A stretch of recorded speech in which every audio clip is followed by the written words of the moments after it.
Welcome to the American Shoulder and Elbow Surgeons podcast. I'm your co-host, Brian Waterman, a sports and shoulder surgeon at Wake Forest University in association with Atrium Health. I'm fortunate to have Peter Chalmers, a shoulder and elbow surgeon at the University of Utah in Salt Lake City, as my co-host today. Peter, how are you doing? Oh, I'm doing great. I'm so excited to be here. Awesome. So before we get started, I should mention that the views expressed in this podcast do not necessarily reflect the views of the American Shoulder Elbow Surgeons, the University of Utah, Wake Forest University, or the institutions of any of our guests. Okay, it gives us great honor to welcome a couple of personal mentors and thought leaders, not only within our subspecialty community, but also the orthopedic field at large. These individuals truly belong on the Mount Rushmore of shoulder surgery. First on our list is none other than Anthony Romeo from Chicago, Illinois.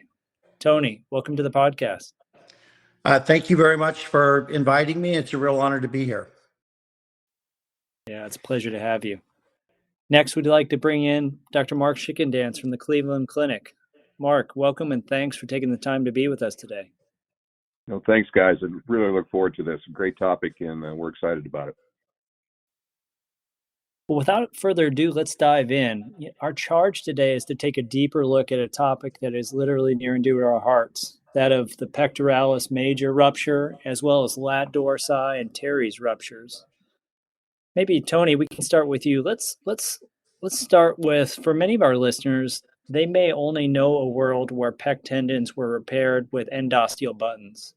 But I remember a day when transosseous tunnels, suture anchors, bone bridges made this somewhat of a delicate procedure. If you could, would you mind walking us through your initial approach to these injuries and how they've evolved in terms of treatment? Certainly. So in general terms, they come into two types of tears. And the one we see the most is where the inferior part of the tendon or the clavicular extension of the tendon pulls off inferiorly. And what that does is that it's usually done when they're bench pressing or trying to lift a very heavy weight. The other type is when the tendons completely turn off, and it includes both parts of the pectoralis major tendon. Now, you can tear at the muscle tendon junction, and many people will say, oh, this looks like a bad one because it looks like it's the muscle that's pulled off. Usually that's that inferior part of the pec that's torn off, and it is such a short tendon. It is mostly muscle, but you can usually find a tendinous structure that you can repair. And so these tear and move medially, obviously. And so the treatment is to do an anterior approach. And the easiest approach is a deltopectoral approach, but most people kind of stayed away from that, thinking that's more of a reconstructive procedure. They do some type of variation of more of a straight up and down axillary approach, but then deviate off the top of the front part of the axilla. So I think either way works fine. Honestly, a lot of times a deltopectoral approach, just keeping it a little bit lower, especially when it's a rupture after weightlifting, ends up being a fairly cosmetic repair. And then we go down and we have to do two things. You find the tendon insertion on the lateral part of the bicipital groove, of course, and you need to isolate the biceps because you want to move that out of the way to protect it when you repair the pec down to where it belongs on the ridge of the lateral intertubercular groove. And once you've seen where the tendon's thrown, there's always a few little fibers there. You want to see from top to bottom so you know exactly what the overall length is. And then you go medial, and sometimes it can be way far medially. And the trick is to find the inferior part of it, and you have to free it up from the fascia. You have to free it up from the skin. And oftentimes, especially if it's been there for a few weeks or even longer, you have to free it off the rib cage. It will go medially and scar into place, and you have to reach down and feel the ribs and lift it up. And remembering where the innervation comes in place on the top part of that, you can usually get a pretty nice mobilization of that tissue. And then, that's basically the exposure that we have. And then there's a variety of different ways that we can actually repair that. I'll just mention the open approach used to be to take a drill. Sometimes people used a curved drill and drill a hole in the medial part of that ridge. And then on the lateral part of that ridge, So you basically went around that, and you could pass your sutures through and then tie everything lateral to the ridge on the lateral side of the humerus. And that was a pretty good technique, because you could pull on the tendon and sew it laterally in a nice secure position. But I'll stop at that. But that's really kind of the way that we did that from the very beginning. Well, that's just a great overview. Maybe I could follow up with you, and then we'll get to Dr. Schickendantz. You talked a little bit. You sew it to the bone. I think you've done some important work in understanding when you say sew, what do you mean? So tell us a little bit about suture arrangements. Often these tears, there's a lot more muscle and not so much tendon. Yeah. What is your method? What is the method you use for getting fixation on the tendon side with your sutures? Yeah, so pretty much everybody has used some form of a crack-out stitch. And again, when it's just the inferior part of the pec tendon, we'll do just usually 2 sutures. You can put a third if there's enough room for that. And so that gives you 4 limbs of non-absorbable suture. In the early days, believe it or not, we would use Ethibond, but now everybody uses some type of suture that's a super strong suture and much harder to break. And you do a crack out stitch on the inferior part of it and a crack out stitch on the superior part of it. And you have these 4 limbs. And then honestly, the technique we would do is we drill 3 holes, typically a centimeter or centimeter and a half apart. You'd put the top suture through the top hole, the bottom suture through the bottom hole, and then the 2 in the middle through the middle hole. And then you bring them around and match them to their remaining suture and tie that into position. There are some publications out there where there's been a full tendon tear, and people have been able to put multiple non-absorbable super strong sutures in place and get pull-out strengths above 600 Newton meters, which is way beyond muscle tendon. But that usually requires a very complex and interlacing suture technique that I don't think has ever been shown to be any better than the ones where you get a nice solid attachment to the upper and lower part, and then the sutures come through the middle. You can add another stitch in the middle to help reinforce that if you like. And because of this kind of configuration, that's why it became really nice when we developed a technique where you could drill a hole in one side of the bone, and you could use a metal button and pass the sutures around that.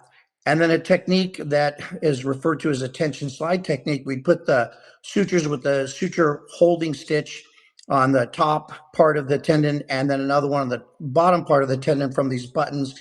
And you pull on the suture that's free, and that would drag the tendon all the way down into your area of the bone that you prepared. And I should mention, I think everybody knows you typically will take a rasp or a burr and debride the bone where you're reattaching it just very gently, call it paprika sign, establish a bony healing response. And again, you'd pull on the 2 free sutures, and that would reduce it down to place.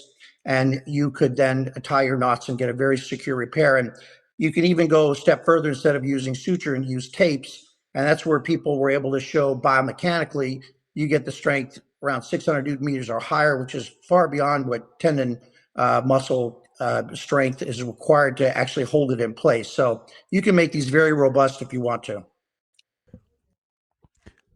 Mark Schickendantz, how does your technique typically compare to that? Are there differences, similarities?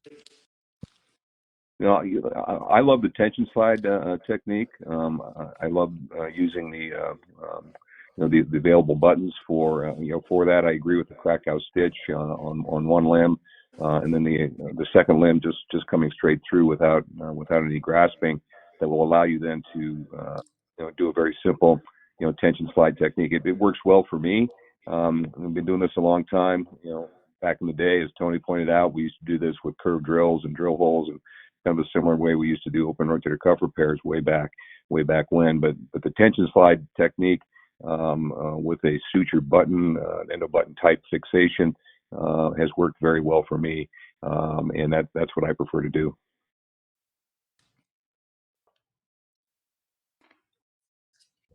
Peter, I just want to add one thing to that, and that is that there were a variety of different buttons that were available on the market in 2010, but they were had a flat end to it. So if you were going to put them inside of a bone only on one side, you had to drill at an angle so that it would hit the opposite cortex and it would spin on you. And that sometimes was kind of hard to do. And it turns out that I was actually doing a latissimus tendon repair on a athlete that had won a Cy Young Award. And I broke a bunch of sutures trying to get this fixed. And as you know, the latissimus tendon attaches on the medial intertubercular ridge. And so it's a very similar type of repair or fixation, but I just didn't have the tools at that time to make that work very well. We ended up kind of doing a MacGyver type thing where we took some old anchors and passed some non-absorbable suture through it, and it worked. And I wasn't going to use a curved drill because it's in a spot where you have some pretty significant nerves, and I wanted to just use one side. So there was a possibility to then design a button where it had like a slight curve to the side of it. And so when you put it in, it would spin a little bit. There's lots of different ones now, but actually when that was first designed, it was designed for a latissimus tendon repair, but we knew there were so few of them. It was called the Peck button kit. So that's where it originated for using that and using the tension slide technique that actually was developed in conjunction with biceps tendon surgery initially, the same idea. And that kind of put all those different techniques together that made it much easier to get that tendon to drag down to the prepared bone. Yeah, it's been really fun to watch this evolve over time, and it is a slick technique. It wasn't always so. I think the other thing that has been interesting to evaluate is the timing of presentation of these tendon injuries. Certainly, when we look at this academically, there's often this discussion about acute, subacute, chronic pec tendon ruptures, but the divisions between them are somewhat unclear. Dr. Schickendantz, does this matter? Does this really change how you counsel patients or ultimately what you're doing in the operating room? You know, it does for me, and you know, I don't have a lot of science to back it, but I use 6 weeks as my acute phase, so that anywhere from 0 to 6 weeks I would consider them acute. Anything from 6 to 12 would be subacute. Anything beyond 12 weeks I would consider chronic in nature. And just like any other major muscle rupture or tendon rupture, you know, my experience has been the longer you wait, the more difficult it is, you know, to mobilize that tissue and get it back down anatomically where you want it to go.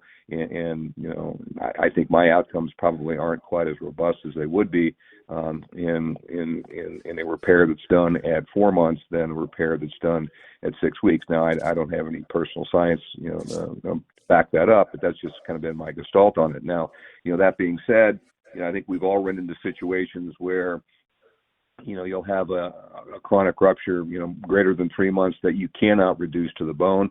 And then you need to start thinking about grafting and those sorts of things. And, you know, I think that the outcomes from an allografted pectoralis major tendon repair is not likely to be as successful as a primary repair if you can get it done. So, you know, when patients come to see me or I hear about these injuries, you know, I encourage them to come in early.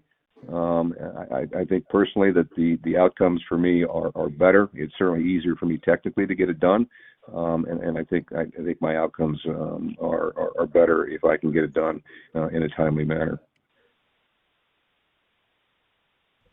Can I follow up with you about that? I think that's a super interesting point.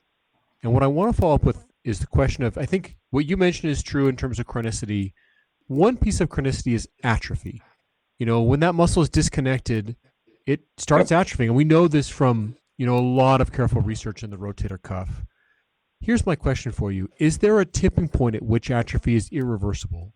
And if so, what is that tipping point? Is it 3 months after which you would say there's going to be some atrophy you will never be able to get back? Or is that patient dependent? Like, what do you, because I've had patients ask me that, and I don't know what the answer to that question is. What do you think?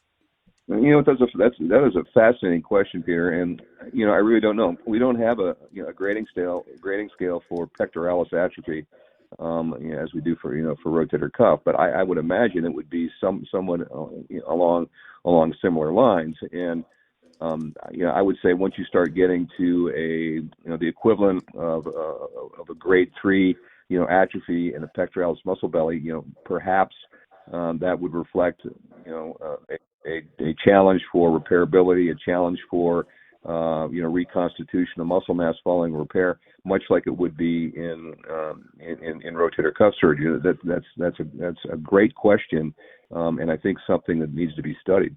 Tony, what do you think? There's no doubt at some point there's enough atrophy that it's really difficult for the athlete to get this back to make it look symmetrical. I think one thing I wanted to go back to on these chronic tears, there's a couple of points just for the surgeons in the audience here. And that is one, when you get control of the tendon edge or the kind of thick tissue that you have and you pull it over, I can't emphasize how much the importance is of mobilizing that muscle unit. And I know it sounds unusual, but you can go over the top of the muscle all the way over to the sternum. You can go down underneath to the ribs, and you can go up to the top wherever it is where the nerve is at, so that you know where that's at, to mobilize that structure. And that's really important when you go on these chronically, because it gets stuck to the skin, it gets stuck to the ribs, and just trying to pull on it is not going to work. So that's one thing. The other thing is that if you've done everything you can, and then you use this technique that Dr. Schickendantz talked about using the buttons and the tension slide, if you can get the native tendon to the humeral bone, even if the arm is by the patient's side, it will stretch out on you. It's a lot like the distal biceps tendon. It's a scary experience. It makes you nervous. When you try to do a distal biceps and you've got the arm flexed up 60, 70 degrees, you're like, he's never going to get his extension back. The pec is the same way. If you can get the native tendon over to the humeral bone on its insertion site, even if it's close to their side, it will stretch out. So in those chronic ones, you just keep those two in mind, because I do believe, as Dr. Schickendantz said, once you have to use a tendon, it's very hard to cosmetically match the other side. And that's the point I wanted to make about it. When you atrophy the muscle. If you can get that lower part of the tendon in the right spot, and I've seen where people have accidentally put it just like 2-3 centimeters too high, and it's whether the muscles atrophy or not, it doesn't look right. They have a gap down there. So what's really important, again, at the very beginning, identify that lower portion of your tendon and make sure you repair it there, because even if the muscle atrophies, when they're not, when their arms are at their side with most activities, there'll be a very minimal cosmetic defect, which is what they worry about.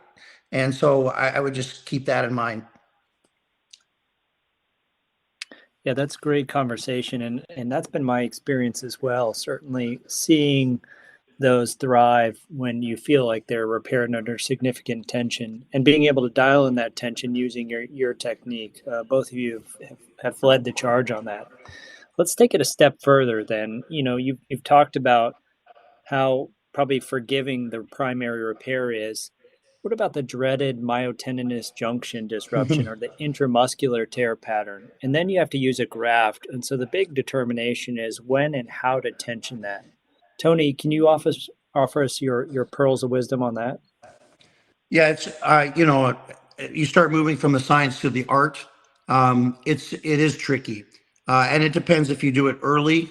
I had a gentleman who was going for his maximum at 465 on his bench, and he missed it, and he felt an explosion in his chest. And when I went in there, he had pec muscles as chunks of meat that, from the force of the pull and the snap, they were just detached. It was like literally pieces of meat that I had to just remove. They were non-viable.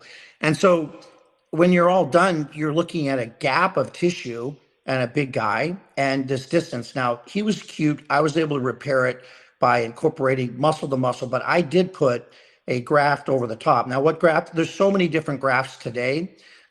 You could consider a number of different ways. I kind of always liked the utility of the Achilles tendon graft. So for me, the Achilles tendon graft, as it fans out, gave you the option. You can oftentimes wrap that even around the bottom part of it and to incorporate it in. And then you can incorporate, side to side repair, muscle to muscle, and then the tendinous, a graft over the top of that. So almost like when you're trying to, repair muscle to muscle, that doesn't have much strength, but then you reinforce it with that Achilles graft over the top, and then bring that tissue, the collagen tissue, over and incorporate that into the final repair into the tendon. So that's the way I've done it. And it does work, but it's hard to get that to fill out exactly right. And I have seen a number of patients referred to me where something like that was done and they don't have any pain, but you can tell that when it all healed, it was a greater length than normal. And so they have a gap there and they're very disappointed about it. And on rare occasions, we have to go in and actually take out part of the reconstructive tissue and shorten it to get it back to its normal appearance. And, that's orthopedic plastic surgery for the most part. But some people are very, very conscientious about those things. So I think that the trick is to have a good understanding of what your overall length is. Try to get the muscle back to the muscle as close as possible and hold it there, oftentimes with absorbable sutures, and then reinforce it with the graft that can either be just directly over the top or it can be almost like a sandwich type graft that holds it all in place. Yeah, Tony, Sandwiches. that's a great way to do that. I've done that as well. In terms of tensioning, I tend to err on the short side, so I put it in with them shorter. A little bit more adducted than long, because as you pointed out, they don't tolerate long very well. Again, it's the art, not the science. I'm not sure if it's the right answer, but I tend to want to do that and keep them a little short. I agree with you, Mark. That's what I try to do the same thing. And maybe, Mark, I could ask you this same question. What is your preferred graft? Are you using the Achilles? And then maybe as we get to that, how do you approach sternal versus clavicular head? The mention of the sandwich makes me really think about the way this tendon is. It's really two tendons from two muscles that are kind of overlapping one another. How do you think about reconstructing that as you approach these injuries? And is that different for isolated sternal versus combined head injuries? Well, as you pointed out, it's a complex, complex anatomy there. The pec tendon is about 5 centimeters top to bottom, and it sort of flips on itself and folds on itself. And I personally don't really focus on trying to isolate the two heads and reconstruct the two heads. Maybe I'm missing something and need to be doing that. I'm just, quite honestly, in these big chronic tears where you're considering maybe a graft, I'm just happy to be able to get a graft around it and get it to bone, at all, let alone trying to, split the two heads. So I personally, I don't think it makes a difference, to try to reconstruct the sternal head, try to reconstruct the clavicular head, as separate entities. I like the Achilles. I like the way it wraps. I use that for distal biceps as well. I think it works very well. The other alternative is to go to one of these dermal patches. I've used the Arthroflex patch for that as well. Sort of a wrap technique. It's not as big as the Achilles, so you can't do it for a big gap. But I found that to have some utility as well as a graft option. So Peter, if I get in there, it's a weightlifter, and it's just the sternal head, the part coming underneath the clavicular head. I actually do try to go medially and separate out the two. The sternal head portion that extends proximally, goes into what we call the falciform ligament. So you end up working above and below the clavicular head insertion point.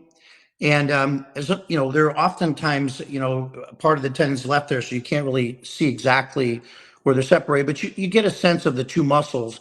And if I'm just repairing the sternal portion, I can do that. But if at any point I feel the clavicular part of it's been compromised or it's completely involved, I agree with Mark. We just try to grab the whole thing at once and keep it as, sort of isometric between the structures as possible.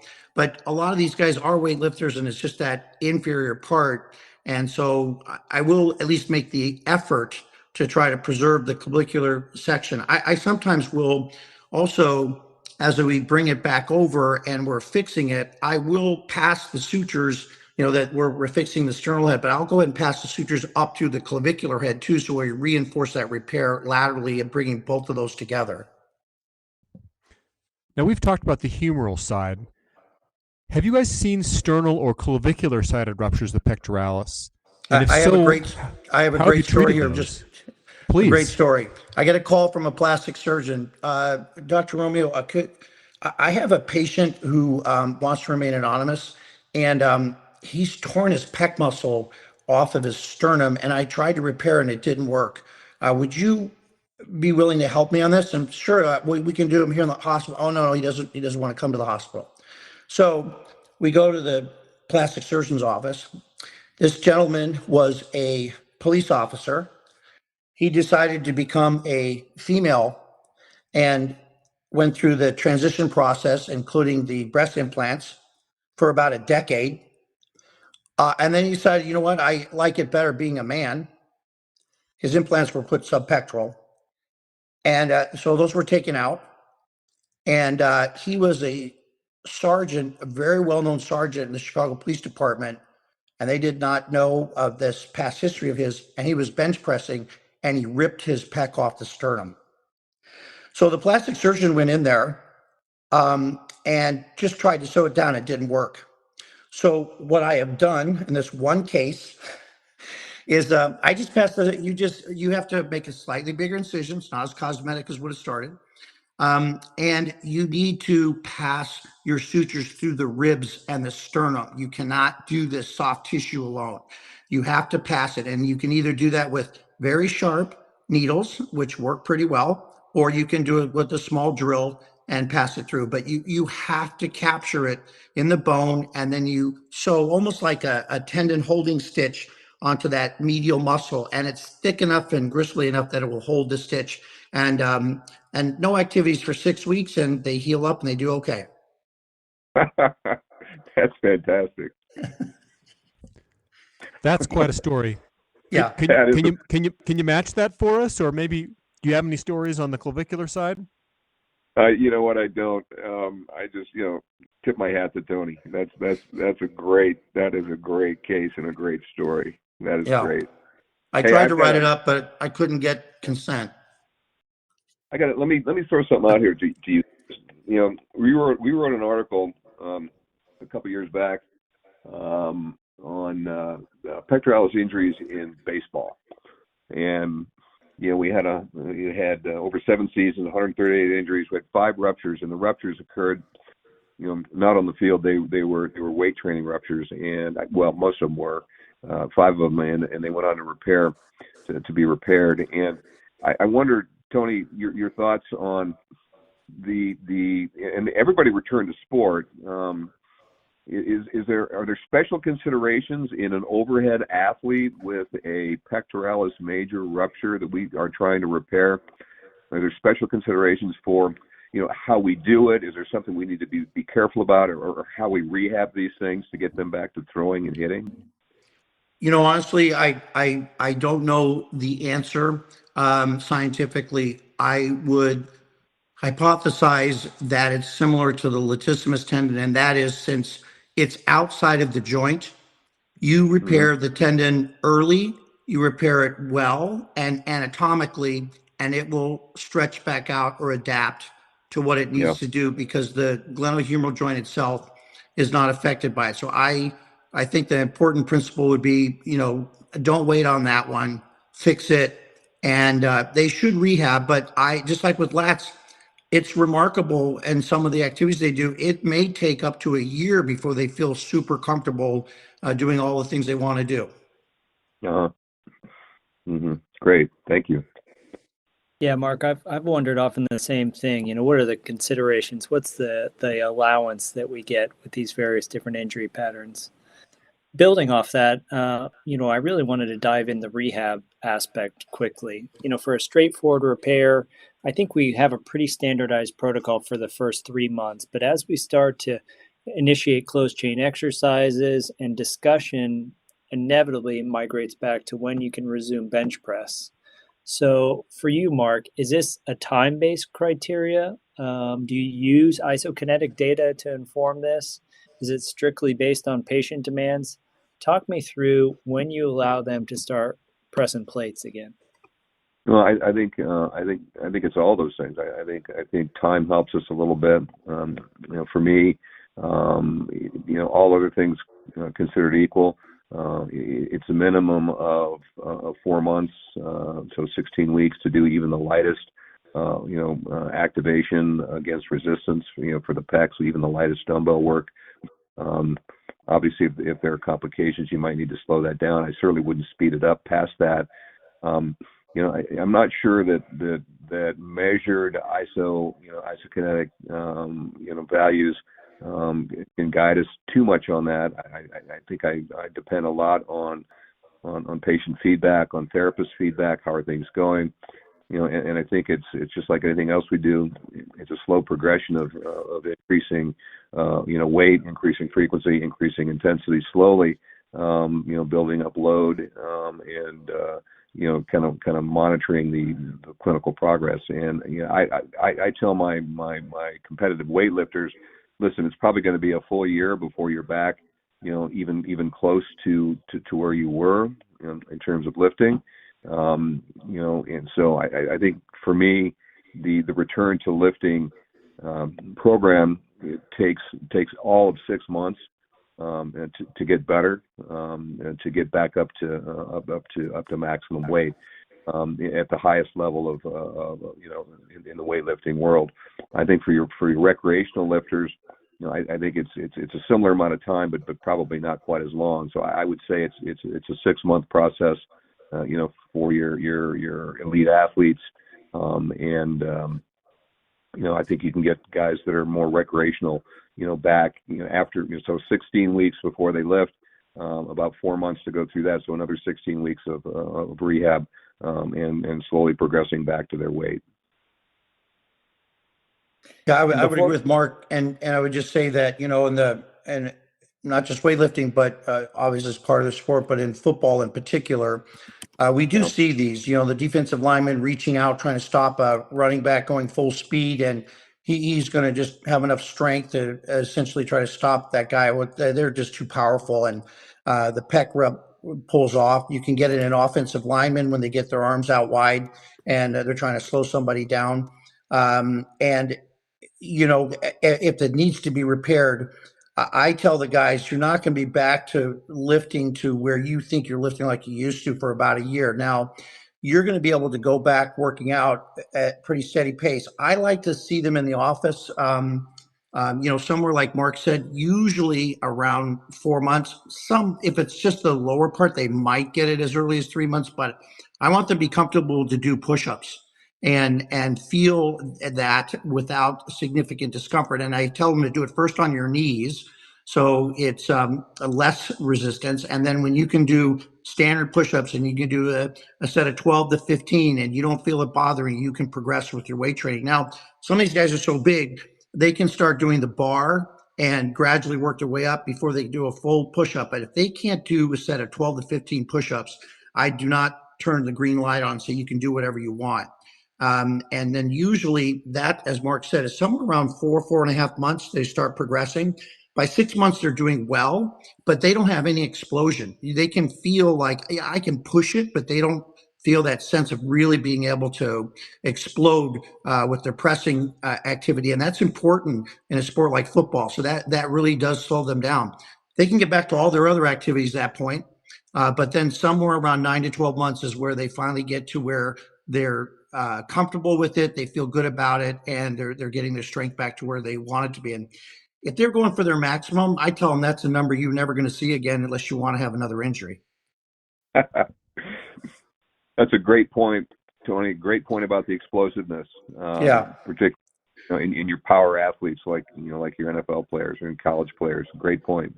Yeah, they'll do pretty well at 6 months, but they kind of talk to you about how, it just doesn't feel right. And you can imagine one of those running backs running full speed. They're not going to stick their arm out there. They're going to let that guy go by or hit him in the knees or something. But it's they're not ready for that kind of effort yet. Yeah, that's great. So let's pivot to lat teres injuries. These are pretty rare, but they really can be seen in elite throwers as well as in some other niche mechanisms. Mark Schickendantz, you've had a lot of experience with this. Tell us about your experiences with this injury pattern and how you've approached these thus far. Well, we published a small case series of these in 2009. I think there were 10 of them. Everybody came back. We didn't have any real long-term follow-up. We didn't have any good performance data. And, Tony and I talked, and clearly there needed to be, further investigation on these things. We had more of a descriptive study. Hey, just pay attention. These things are out there, so look for them, and you'll find them. And that was kind of the purpose of what we did. And then, Tony and others started to look deeper into it, and did in fact find out that the non-operative treatment of latissimus injuries in our elite throwing athletes, particularly our MLB players, while they were able to return to sport, most of them were able to return to sport, but there were some important pitching metrics that were not quite back to where they were before they were injured, and then it got everybody thinking, well, maybe there's a subgroup of these that need to be repaired. And in typical, Tony fashion, there's a question. He's going to come up with an answer for it. And, he and Brandon Erickson and others, and you, Peter, and you, Brian, have looked at this and came up with a grading system that made some sense with regards to severity. And it gave us some guidelines to kind of parse out, who is going to get better without surgery, but who might benefit from a surgical procedure, and it's led, I think, now to a more sophisticated approach that it's not a one size fits all. I still say, and I think Tony would agree, the vast majority of latissimus injuries can in fact be treated non-operatively, but there is a subset of them, and we can talk about that that do better with surgical intervention. And with that, I'll hand it over to Tony, because he's really been the one who's championed this, and he's got a very thoughtful and methodical approach to it. So Tony, why don't you chime in? Yeah, as they say,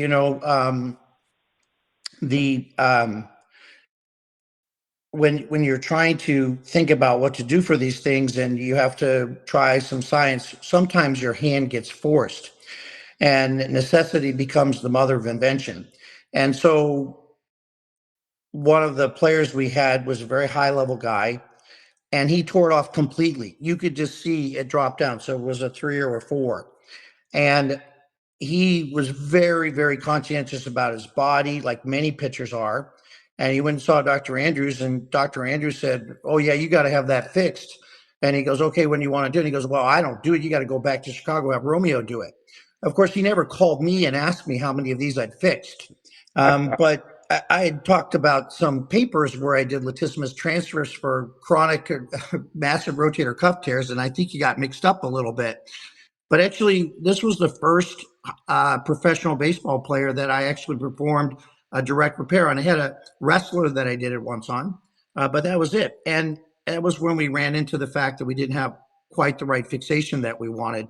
But that just sent me into a tizzy, like, we got to learn more about this stuff. And so Mark's paper was great. It told me that even if we treated him non-operatively, there was a reasonable chance he'd get back. He just may not be at the same level. And all athletes know that that is a potential risk of a chronic injury. And so we had some sort of a baseline to look at that. And then what ended up happening is a number of players who had basically come to the point where I'm going to give up baseball, or I'm going to have this fixed because I just can't throw again. It came to me. And when we did our first paper of 11 athletes, the average time to surgery was over 1 year from the date of the injury. And one, I was happy that I was able to repair them. And two, they did remarkably well. If nothing else, they got rid of this pain that they would get deep down in their armpit that some of them could overcome to some degree, but it always aggravated them because the lad is such a powerful decelerator of the arm. So at the end of the throw, they would feel this. And because of that, they wouldn't throw as hard as they possibly could because they didn't want to get that achiness in their shoulder. And so we went from there to then, so let's start fixing more of these. And as Mark said, I think if it's completely off, the evidence is reasonable that we have a better chance, a higher percentage of getting our professional pitchers back to the same level or a similar level using advanced analytics as our endpoint than as it we're able to do before the injury. If it's not completely off, and particularly we have a 2A and a 2B. So 2A that it's off, but it's less than 50%. I think we should draw that as our line and say you should treat everything that or less non-operatively, because most of those patients, and I think it's somewhat similar to hamstrings. You have the 3 tendons up on your ischium. If one pulls off, most of them do pretty well. And if it starts getting more than that, you may get in trouble with your power athletes. But here's the same thing. If some of it's still attached, I think it scars back into place and it scars to the adjacent teres major, and they do okay. But the one where it's more than 50% off, we just have to watch those. Some of them do okay and some of them don't. And I think it's worthwhile to still pursue non-operative care, because as we found out, this is not a surgery that has zero chance of complications. There can be complications like with any surgery. We've been fortunate enough to minimize that, but it can happen. So I think it's completely off. My recommendation is have it fixed.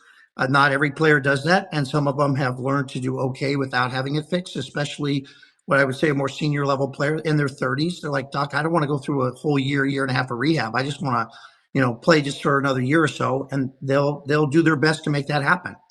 And so I think most of those 3s and 4s that are completely off should be fixed.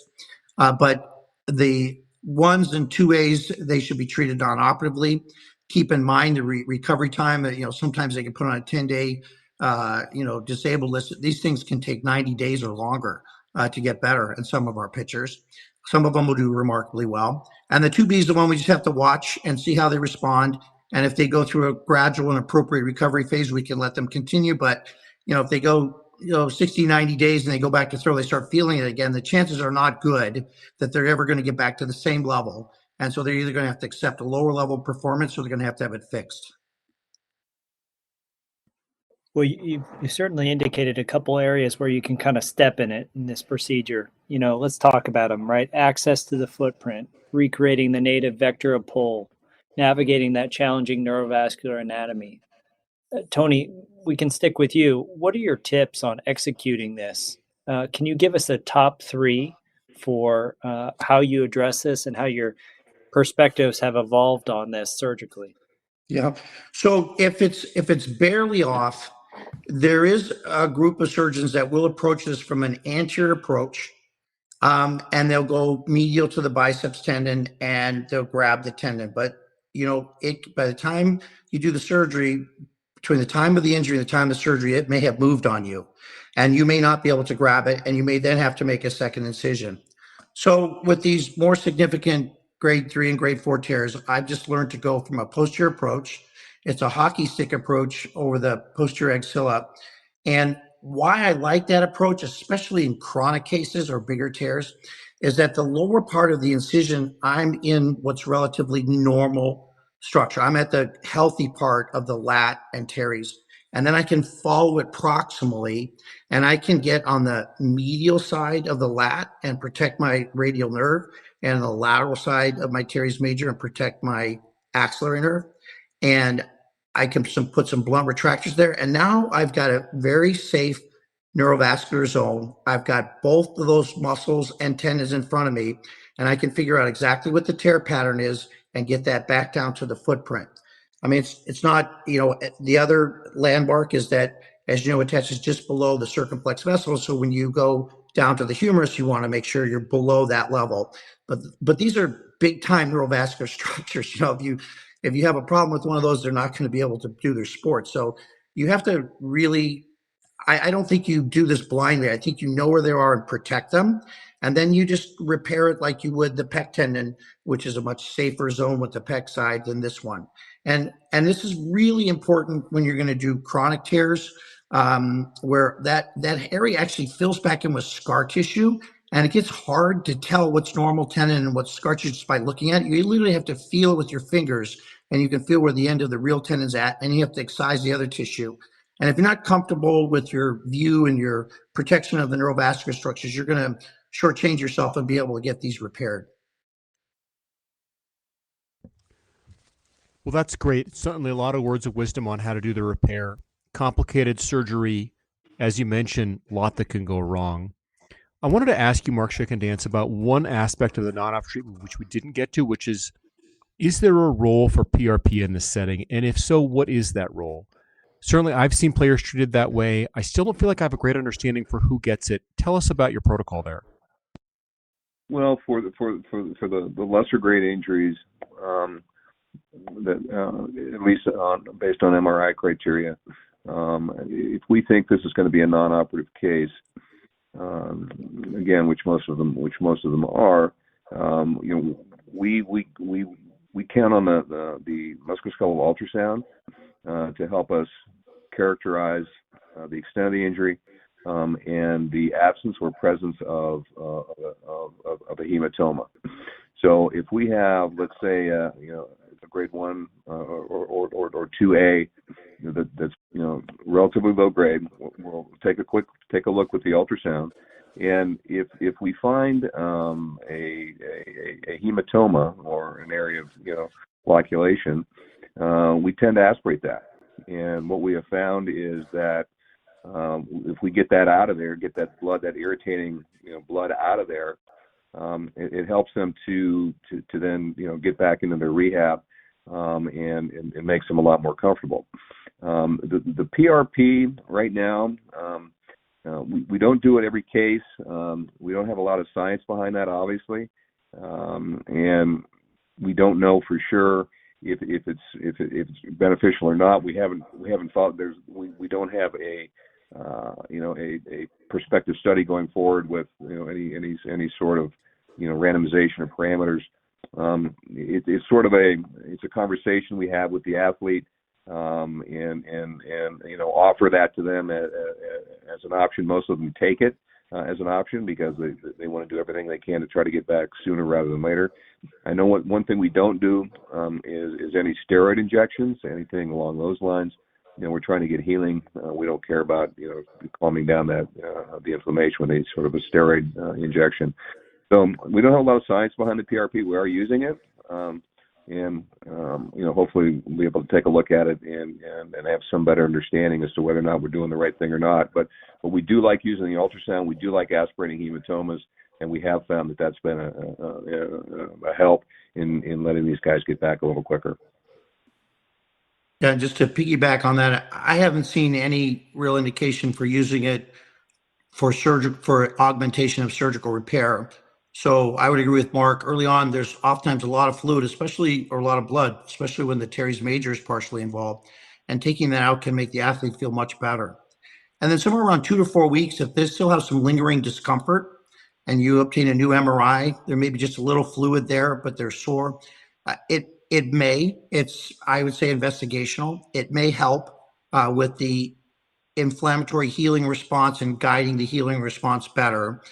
Much like some individuals have found with regards to treating partial hamstring injuries in the NFL, some athletes will respond to this, and that soreness and achiness goes away pretty well. So they get 1 or 2 separated by a week to 10 days, and that may help accelerate their level of comfort and ability to start their rehab program a little bit sooner. The other place I've used it is in those who have a chronic injury and overall do well, but they keep having episodes of soreness or achiness. And we have at times shut people down for 4 to 6 weeks, do 2 or 3 PRP injections because their only other option would be then to have surgery. And again, I have found, and it's anecdotal, but again, just as another story, because that's what a lot of we do. I had one that was sent to me. We did this to him. He felt better, and he was traded because his numbers went down a little bit. So he got traded to another team, and that team went on to win the World Series. And so he got a World Series ring because he stuck with it that year instead of having surgical repair. So for him, it was a benefit. And the PRP definitely helped him, and he felt better, although he wasn't able to return back to the exact same level of performance. But he made it through. So he was 32 years old. He just wanted to keep playing. And it at least subjectively felt like it made a significant improvement. As Mark said, we don't want to take the risk of putting cortisone in there. So I'm not sure what else we can do. what I take from that is PRP equals World Series. Okay, I'll Yeah, write that well, down. if you're lucky, if you get traded to the right team or you're on the right team, it can happen. It's But the almost key like, is, as everything we do, the most important thing we do is keep them on the field, no matter what. And sometimes we have to operate, but the whole goal is get them back on the field because that's where it all counts. Well, your anecdotal experience as well as your data-driven approach to both of these conditions has been huge for me personally, and I'm confident that our followers will be well served by all the words of wisdom that have been featured here. Just on a personal note, both Peter and I want to thank you both for your mentorship and your commitment to excellence. Really a great podcast. Thank you for being on this evening. Mark and I think, I don't know if you know this, but Mark and I went to the same medical school, St. Louis U, and we were at the same residency, Cleveland. He was my chief resident. He used to beat me up in the gym. We did our rounds in the gym, which was awesome at the end of the day. But Mark and I think would both agree. All we ask of you guys is just pay it forward. Keep doing what you're doing. Do these podcasts. Learn. You guys are two of the brightest people in our profession. Keep teaching the next generation. And it's all worth it to us, and I'm sure it'll be worth it to you guys too. yeah, thanks very much, guys. I really appreciate you having us on. You guys did a fabulous job. This is a great program, and we're very, very, very happy to be part of it. So thank you very much. Well, certainly from our perspective, it's amazing to have you both as guests. And for these particular things, there's not a lot of literature, and there was a lot of wisdom in the last 45 minutes to go through the challenges of addressing these difficult cases and avoiding the things that can go wrong. For me personally and for Brian, I really appreciate both of your time and all the help you've provided to us and to our field in general. This is about all the time we have for this podcast. For all of our shoulder ambulances out there, don't forget to subscribe, and we will see you next time.